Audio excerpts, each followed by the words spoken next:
Transport. Right right Deepak Reddy గారు, so ఈ విషయంలో మీరు ఖచ్చితంగా మీరు అక్కడ కడప నుంచి గెలుస్తామని మీరు అంటున్నారు. పుల్లారావు గారు చెప్పినటువంటి ఒక టాక్టిక్ ఒకటి ఉంది. సో ఒకవేళ కనుక యాంటీ ఇన్కంబెన్సీ ఓటు డివైడ్ అయితే అది ఖచ్చితంగా కలిసి వచ్చేది జగన్మోహన్ రెడ్డికే కదా అని అనేది పుల్లారావు గారి వర్షన్. సో దాన్ని మరి మీరు ఏ రకంగా తీసుకుంటారు? దాన్ని కన్సిడర్ చేస్తున్నారా? అంటే ఒకటి చూస్తే మా అభిప్రాయము, ఇప్పుడు షర్మిల గారు లేవనెత్తే అంశాలన్నీ డైరెక్ట్ గా జగన్ గారిని టార్గెట్ చేస్తా ఉంది, జగన్ గారిని అడుగుతా ఉంది. సో ఆ బాణము జగన్ గారికే గుచ్చుకోబోతా ఉంది. సో ఎంత పర్సంటేజ్ ఇప్పుడు వైసీపీ పార్టీ నుంచి తగ్గినా ఆ పర్సంటేజ్ వాళ్ళు ఎందుకు తగ్గుతున్నారు? షర్మిల గారు లేవనెత్తిన అంశాలు వల్ల. సో షర్మిల గారి సైడ్ కొన్ని పోతాయి, కానీ ఓటర్ అనేవాడు చాలా తెలివిగలవాడండి. ఏ రోజు ఓటేస్తాడో గెలిసే పార్టీ ఎవరికి ఎక్కువ అవకాశాలు ఉన్నాయో వాళ్ళకి ఓటేయాలా, నా ఓటు వేస్ట్ కాకూడదు అని చెప్పి అదొక సైకాలజీ, ఓటర్ సైకాలజీ. సో ఆ రోజు బటన్ పోతే ముందు ఒకసారి మళ్ళీ ఆలోచించుకుంటారు, ఎస్ జగన్మోహన్ రెడ్డి గారు తప్పు చేశారు, ఈ అనేక రీజన్స్ ఉన్నాయి, 100 రీజన్స్ ఎన్నో రీజన్స్ ఉన్నాయి. సో ఇప్పుడు మనం షర్మిల గారికి వేస్తే కాంగ్రెస్ పార్టీకి వేస్తే వీళ్ళు గెలుస్తారా అని అంటే ఒక సీట్ కూడా వస్తుందనే నమ్మకము ఏ ఒక్కరికి అలా అనుకుంటే అసలు ఇండిపెండెంట్లు గెలవకూడదండి. చాలా ప్రాంతాల్లో ఇండిపెండెంట్లుగా వేసినటువంటి వాళ్ళు గెలుస్తూ ఉంటారు కదా. ఆమంచి కృష్ణమోహన్ ఒకనొకప్పుడు ఇండిపెండెంట్ గా చేసిన ద్రోహం వల్ల ఈ ఛాన్స్ లేదు. సో ఇందాక ఇంకొక మాట మీరు కూడా అన్నారు, ఏమన్నారంటే మీరేం చేస్తున్నారు అని చెప్పి మమ్మల్ని కూడా ప్రశ్నించినారు. అది చాలా వండర్ఫుల్. మేము అనేక సార్లు అసెంబ్లీ జరిగేటప్పుడు తర్వాత కూడా అనేక సార్లు ప్రెస్ మీట్లు తెలుగుదేశం పార్టీ ఆఫీస్ నుంచి పెట్టి మా ముగ్గురు ఎంపీలు కూడా మీతో పాటు కలిసి వస్తారు. మీరేమన్నారు, 25కి 25కి ఇండి కేంద్రం మెడకాయ వంచుతా అన్నారు కదా. మన ప్రత్యేక హోదా కొరకు మేము రాజీనామా చేసేదానికి రెడీగా ఉన్నాము అని నేను కూడా ఒకటో రెండో సార్లు ప్రెస్ మీట్ పెట్టడం జరిగింది. మా నాయకులు అనేక సార్లు జగన్మోహన్ రెడ్డి గారికి గుర్తు చేయడం జరిగింది. కనీసం దానికి జవాబు కూడా ఇవ్వలేదు. ఇదే జగన్మోహన్ రెడ్డి గారు ప్రతిపక్షంలో ఉన్నప్పుడు రాజీనామా చేస్తాము అని చెప్పి అనేక సార్లు మాట్లాడినారు కదా. ఇప్పుడు వారు అధికారంలో ఉన్నప్పుడు 25కి 25 ఎంపీస్ ఒక రాష్ట్రం నుంచి రాజీనామా చేస్తే, లోక్సభలో ఈవెన్ మన రాజ్యసభలో కూడా చేస్తే భయపడి దిగిరాదా అండి?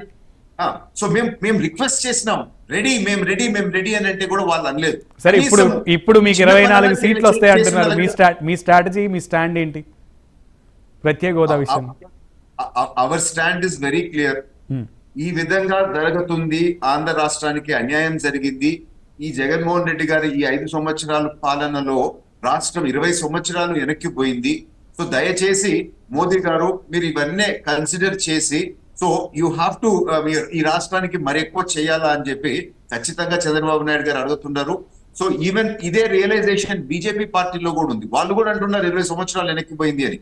మోదీ గారు ఢిల్లీని తలదన్నే క్యాపిటల్ అమరావతిలో చేస్తాము అని చెప్పి చెప్పినారు. సో పోలవరం కంప్లీట్ చేస్తామని చెప్పి చెప్పినారు. సో ఇవన్నీ హామీలు రేపు డబుల్ ఇంజన్ సర్కార్ కేంద్రంలో అది రాష్ట్రంలో వీరు వచ్చినప్పుడు ఈ డబుల్ ఇంజన్ సర్కార్ తో ఒక పర్ఫెక్ట్ కోఆర్డినేషన్ తో ఆంధ్ర రాష్ట్రానికి ఒక మార్పు వచ్చే అవకాశం ఉంది. సో ప్రజలు ఏమాత్రం వేరుగా ఆలోచించి ఏదైనా తప్పు చేస్తే ఖచ్చితంగా కేంద్రంలో వేరే ప్రభుత్వం ఉండి ఇక్కడ వేరే ప్రభుత్వం ఉండి సహాయం రాదు. అండ్ మనం ఈ 5 years ట్రాక్ రికార్డ్ చూసాం, ఏ విధంగా అప్పులు 12 లక్షల 14 లక్షల కోట్లు టచ్ అయినాయి, కానీ ప్రజలకు ఇచ్చింది కేవలం 2,65,000 కోట్లే. సో ఎందుకు ఇంత అప్పు చేశారు? ఎందుకంటే డెవలప్మెంట్ ఎక్కడ చేయలేదు, ఈవెన్ మామూలు రోడ్లు కూడా వేయలేదు. సో అంత అప్పు చేసి మనకు డెవలప్మెంట్ కనపడలేదు. మనకు వచ్చిన ఆదాయం, మనకు వచ్చిన బడ్జెట్ లో కూడా డబ్బులు ఏమైనాయి? సో ఇవన్నీ ఒకసారి ప్రజలు ఆలోచించాలి. సో ఈ రోజు ప్రజలకి వచ్చే ప్రతి ఒక్క రూపాయికి వాళ్ళ జోబీ నుంచి 10 రూపాయలు పోతా ఉన్నాయి. ఎందుకంటే ధరలన్నీ పెరిగిపోయినాయి, అనేక రకమైన ట్యాక్సులు పెట్టినారు. సో ఇప్పుడు ఈ అప్పు కూడా ప్రజల ఎత్తినే పడబోతా ఉంది.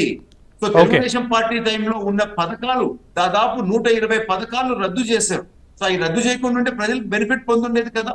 సో ఇవన్నీ ప్రజలు ఆలోచిస్తూ ఉండరు. సో మరొకసారి జగన్మోహన్ రెడ్డి గారు వస్తే ఇప్పుడు ఇవన్నీ అమ్మేసి అమ్మేదానికి కూడా మీరు అంతకంటే ఎక్కువ ఇస్తారని అంటున్నారు కదా.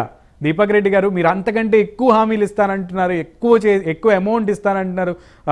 విద్యా దీవెన కూడా అనుకుంటా, ఐ థింక్ సో. పిల్లలకి ఇచ్చేటువంటి విద్యా దీవెన కూడా ఒకటి కాదు, మీరు 4-5 కానండి, 4-5 కూడా ఇస్తామని కూడా చెప్తున్నటువంటి పరిస్థితి ఉంది. మరి మీరు చేసేది అప్పు అవదా? మీరు చేసే సంక్షేమానికి మీరు ఖర్చు పెట్టేది అప్పుగా అవదా? 100% మీరు అడిగింది వ్యాలిడ్ పాయింట్ అండి. ఎప్పుడైనా మనము సర్టన్ వెల్ఫేర్ స్కీమ్స్ కి ఇవ్వాలా అని అంటే అంత ఆదాయం మనకు ఉండాలి. సో ఈ ప్రభుత్వంలో బిజినెస్ సెంటిమెంట్ దెబ్బతిని బిజినెస్ హౌసెస్ అన్నీ వెళ్ళిపోయినాయి. మన ఫారెన్ డైరెక్ట్ ఇన్వెస్ట్మెంట్ తెలుగుదేశం ప్రభుత్వం టైంలో మీరు పర్సెంటేజ్ చూడండి, ఇప్పుడు చూడండి. చిన్న చిన్న రాష్ట్రాలు ఛత్తీస్గఢ్, ఒరిస్సాకు వచ్చిన ఫారెన్ డైరెక్ట్ ఇన్వెస్ట్మెంట్ కూడా అంటే మన వాళ్ళు ఎట్లా రాలేదు, బయట వాళ్ళకి కూడా తెలిసిపోయింది ఇక్కడ పరిస్థితి. సో రేపు చంద్రబాబు నాయుడు గారు రాగానే నేను చూసినాను పర్సనల్ గా పాదయాత్రలో లోకేష్ గారి దగ్గరికి అనేక దగ్గరలో ఇండస్ట్రియలిస్ట్ వచ్చి కలిసి, మీరు ఎప్పుడు అధికారంలోకి వస్తారో ఫస్ట్ మంత్ లోనే మేము ఇండస్ట్రీస్ పెట్టేదానికి రెడీగా ఉన్నాము, we're waiting for a change అని చెప్పి కొన్ని వేలాది కంపెనీలు చెప్పడం జరిగింది. సో ఇవన్నీ ఇంప్లిమెంటేషన్ జరిగితే దాదాపు మన జీడిపి అయితే ఏముంది, రాష్ట్ర ప్రభుత్వానికి వచ్చే ఆదాయం అయితే ఏముంది, 2-3 రెట్లు పెరగద్ది. పెరిగినప్పుడు ఇవి సస్టైన్ చేసేదానికి పెద్ద కష్టం కాదు. కానీ ఆ విధంగా పెరగకపోతే మీరు చెప్పిన పాయింట్ కరెక్టే, ఇది సస్టైన్ చేసేది కష్టము. చూద్దాం, మీకోసం వెయిట్ చేస్తున్నారా? మీరు అధికారంలోకి వస్తే కంపెనీలన్నీ వెయిట్ చేస్తున్నాయా లేదా అనేది ప్రజలు తెలుస్తారు. అయితే ఒకటి దీపక్ గమనించాల్సింది ఏంటంటే అండి, ఇది సస్టైన్ జగన్మోహన్ రెడ్డి గారు చేయలేరు. ఎందుకు అనంటే ఫర్దర్ అప్పులు ఈయనకి ఇవ్వరు, ఫర్దర్ గా అమ్మే ఏమి లేవు, కొత్త కంపెనీలు ఈయన చూసి రావు. సో ఈవెన్ ఇస్తానన్నవి కూడా రేపు జగన్మోహన్ రెడ్డి గారి ప్రభుత్వం వస్తే ఫెయిల్ అవుద్ది. అందుకని దయచేసి ప్రజలు జాగ్రత్తగా ఉండాలా అని చెప్పి మాత్రం. ఇప్పటికే మీరు 5 ఏళ్ల సంవత్సరంలో మీరు 220 కంపెనీలో 230 కంపెనీలో ఇప్పుడు వైసీపీ ప్రతినిధి లేరు కాబట్టి నేను ఆయన వర్షన్ కూడా తీసుకుని మాట్లాడాల్సి వస్తుంది. మేము ఎవరికి కూడా జాకీలు పెట్టి లేపట్లేదు మహాప్రభు, దయచేసి అర్థం చేసుకోండి. ఓకే, 230 కంపెనీలు మీరు తీసుకొస్తే 5 ఏళ్లలో మీరు 70,000 కోట్ల దాకా మీరు ఇన్కమ్ని జనరేట్ చేయగలిగితే, వాళ్ళు దగ్గర 85,000 కోట్ల దాకా వాళ్ళు ఇన్కమ్ని జనరేట్ చేసాం ఈ 5 ఏళ్లలో.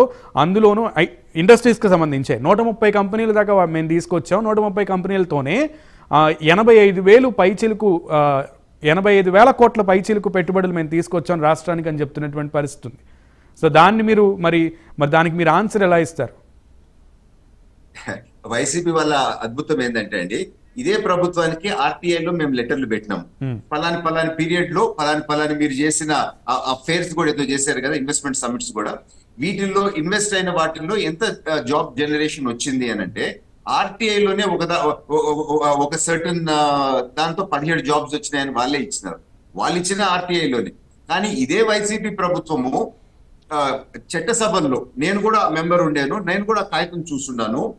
గౌతమ్ రెడ్డి గారు గతంలో మంత్రి గారు 5,13,000 జాబ్స్ క్రియేట్ అయినాయని చెప్పి వాళ్ళు ఇన్ రైటింగ్ ఇచ్చినారండి. అంటే ఒప్పుకున్నారు గత ప్రభుత్వం ఇంత చేసింది అని.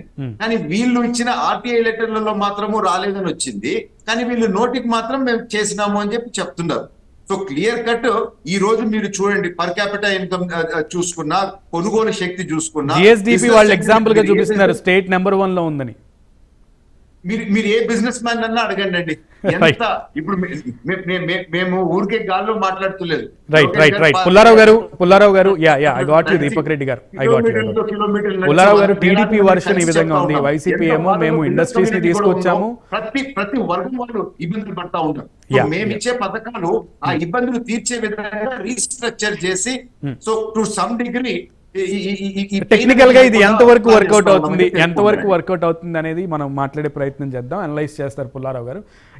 వాళ్ళు వచ్చిన తర్వాత సంపదని సృష్టించి దాని ద్వారా సంక్షేమానికి పెద్దపీట వేస్తాము, వీళ్ళు ఇచ్చే దానికంటే ఎక్కువే ఇవ్వగలం, ఎక్కువే ఇస్తాము, దాని ఈక్వల్ గా ప్యారలల్ గా మేము సంపదని సృష్టిస్తాము అని అంటున్నారు. టెక్నికల్ గా is it possible that much fast way? ఒకటి ఇందాక డిబేట్ లో ఎర్లియర్ దీపక్ రెడ్డి గారు ఆఫ్రికా కంట్రీ లాగా